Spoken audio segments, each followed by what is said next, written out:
बस्तर संभाग मुख्यालय जगदलपुर में सर्व शैक्षिक संगठन ने शिक्षकों के युक्तिकरण के विषय में विसंगति को लेकर 27 बिंदुओं का ज्ञापन कलेक्टर बस्तर को सौंपा है। इसकी प्रतिलिपि मुख्यमंत्री, मुख्य सचिव, प्रमुख सचिव, शिक्षा विभाग संचालक, लोक शिक्षा आयुक्त बस्तर संभाग को इसकी कॉपी दी है। इसमें जो विसंगति युक्तिकरण शिक्षकों के साथ किया गया है उसको उजागर किया गया है, जिसमें प्रभावित शिक्षकों का आरोप यह है कि काउंसलिंग से पूर्व दावा आपत्ति का अवसर नहीं दिया गया, जो संवैधानिक न्याय के विरुद्ध है। माननीय हाईकोर्ट ने भी काउंसलिंग से पूर्व दावा आपत्ति लेने की बात कही है। भारत संवाद से सुमित वाजपेयी की रिपोर्ट।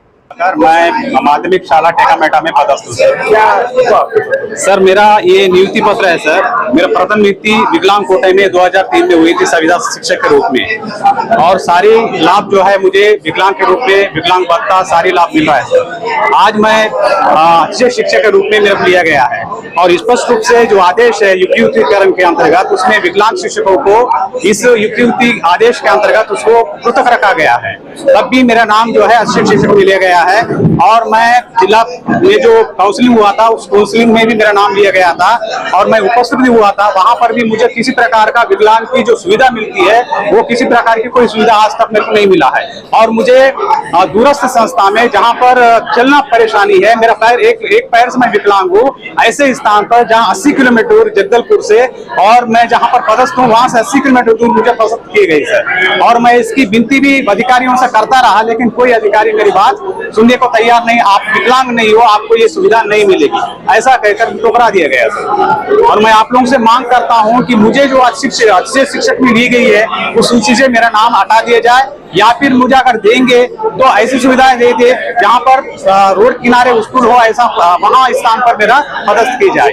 ये मांग जो है मैं रखा हूं, लेकिन मेरी बात नहीं सुना। मेरे पास कलेक्टर के दिया हुआ एक लेटर भी है जिसमें मैं कलेक्टर को ये दिया था। मैं चाह रहा हूं साथियों, सबसे पहले तो शिक्षक युक्तिकरण नियम में अतिशय शिक्षक को गिनती में जो है संलग्न वाली बात आई थी, तो यदि मैं शिक्षक हूं किसी दूसरे स्कूल में संलग्न हूं तो वो भी अतिशय की श्रेणी में आ रहा है। लेकिन अगर मैं गैर शिक्षक ही कार्य कर रहा हूं, कुछ हमारे शिक्षक साथी अधिकारी बने बैठे हैं, वो भी जो है आप इस परिधि से मतलब उनको छूट देते हुए बाहर किया गया है, वो बिल्कुल अन्यायपूर्ण है। जबकि शिक्षक जो है दूसरे स्कूल में जा रहा है, जैसे मैं महारानी लक्ष्मीबाई से बस्तर हाई स्कूल में जा रहा हूं तो मैं तो पढ़ा ही रहा हूं ना, एक स्कूल से दूसरे स्कूल पढ़ा हूं। जबकि वो अधिकारी शिक्षक बन के अधिकारी बैठे हैं, वो तो पढ़ा नहीं रहे हैं, तो उनको भी इस दायरे में लेना चाहिए। लेकिन शासन का यह दोषपूर्ण नीति है। और इसी के साथ साथ जिन स्कूलों में पहले से शिक्षक थे, जैसे विज्ञान के शिक्षक हैं, और वहां पे पीछे में जिला शिक्षा अधिकारी के द्वारा अतिथि शिक्षक दिया गया, अब शासन बोलता है कि अतिथि शिक्षक रुके रहेंगे और जो 20-23 वर्ष से पदस्थ शिक्षक है वो अतिशय प्रभाव हो जाएंगे। ये भी पूरी तरह से गलत है। और बस्तर और सरगुजा में 2500 से अधिक एकल शिक्षकीय और शिक्षक विहीन शालाओं में भर्ती किया गया।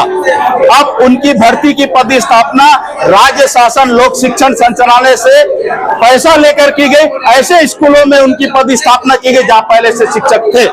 यदि उन्हें एकल शिक्षकीय और शिक्षक विहीन स्कूलों में प्रथम पदस्थापना की जाती तो आज शायद यह स्थिति निर्मित नहीं होती। प्राथमिक शाला तितिरगांव जगदलपुर विकासखंड से जी, मेरे को जब मैं 2 तारीख को लिस्ट निकाला गया सर, तो फिर मेरे को अर्जेंट वहाँ बिलासपुर में ट्रीटमेंट चल रहा था। मैं तुरंत वहाँ से वापस आई और फिर मैं काउंसलिंग अटेंड करने गई। जब मैं वहाँ गई तो मेरा 12वें नंबर पे था नाम, और मुझे ये कहा गया कि जगदलपुर ब्लॉक का स्कूल नहीं है, सारे ब्लॉक के स्कूल खत्म हो गए, तो आपको दूसरे ब्लॉक से चयन करना पड़ेगा। और जब मेरा काउंसलिंग हो गया और मैंने तोकापल ब्लॉक का स्कूल लिया, उसके बाद मैं अपने स्थान पर बैठ गई जाके वापस। और फिर मेरे बाद के जो 17वें नंबर की जो टीचर थी उसको जगदलपुर, उसको बकवान ब्लॉक मिला था, लेकिन बाद में शाम को उसको जगदलपुर ब्लॉक का आदेश पकड़ाया गया।